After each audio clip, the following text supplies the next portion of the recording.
उधर अंधकार लग रहा है, मैं गिने चुने को कल देख सक रहा हूँ, फिर भी सवाल है, ओपन क्वेश्चन है, सबके लिए खुला प्रश्न है। माँ मरियम ईश्वर है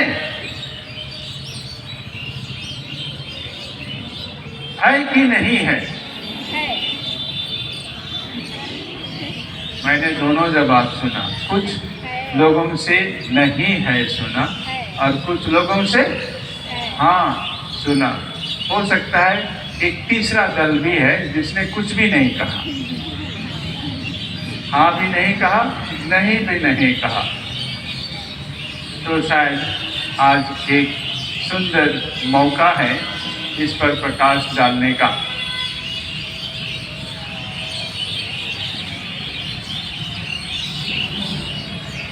इससे पहले कि मैं कौन सा जवाब सही है, माँ मरियम ईश्वर है कि नहीं है, मैं आपको याद दिला दूं प्रभु की दी हुई 10 आज्ञाएं।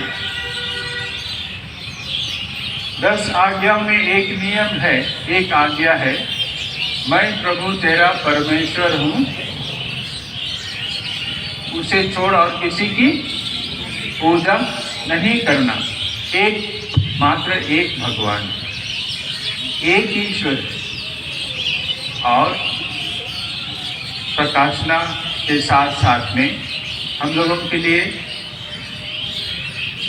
पता चला कि एक ईश्वर में ही 3 जन है और उन 3 जनों के अपने अपने नाम है, अस्तित्व है और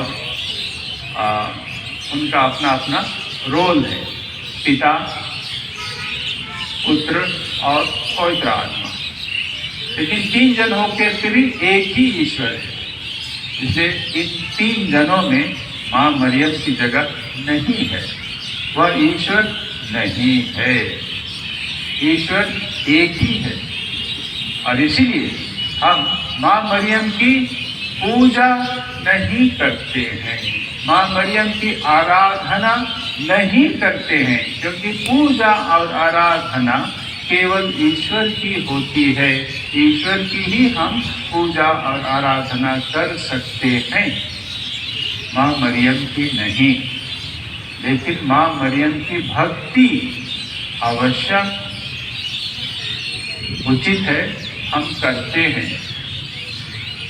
और उसे समझने के लिए आप और 2 प्रकार की भक्ति को आप उदाहरण के लिए ले सकते हैं।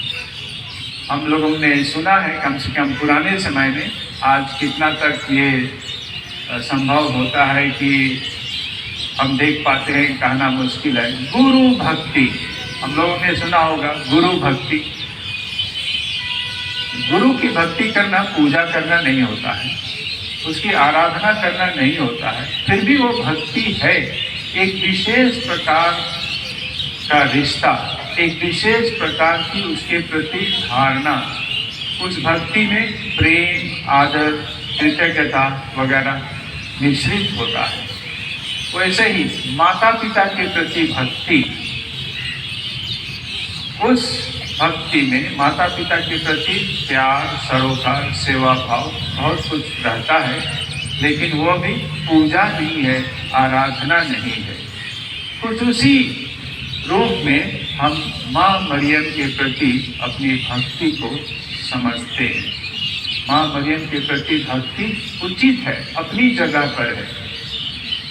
और इस भक्ति का कारण ये केवल नहीं है कि वह हमारे लिए प्रार्थना करती है, उसको तो मैंने शुरू ही में मान लिया, शुरू ही में कहा दिया, उस पर उसको बताने की जरूरत नहीं, ये हम